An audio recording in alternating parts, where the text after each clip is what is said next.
Machant emazimbo Sango wakati mira hansi mdara achauya iwe neni tine basa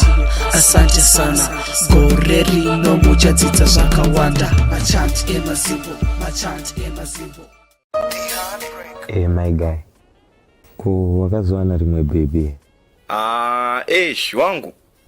pakatoipa seconcord mabhebha acho hansi kubatika cha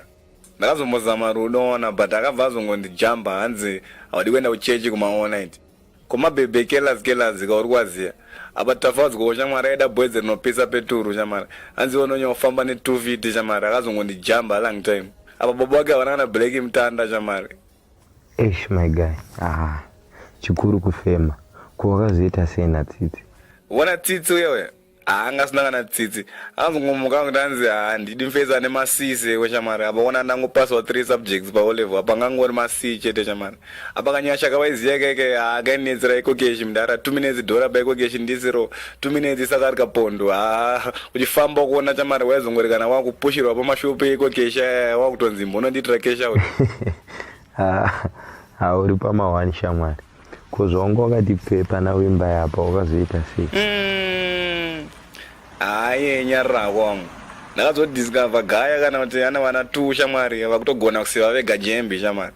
vatokura jamani gaya apa katendo keke kunaka keke imagine hanzi handidi mukomana mupfupa anozonditadza kupfeka mahiuzi pamuchato gaya chirega kakundivigira imwe nyaya konagire kazi gire uyu Grace makazoita mai zvagrace nyarira kwangu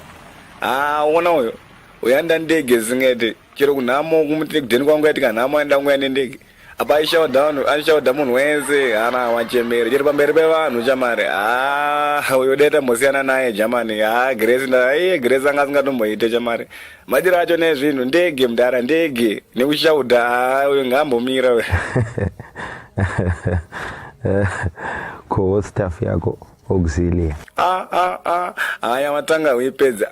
uyu ndozokudza zvangu after 2023 jamani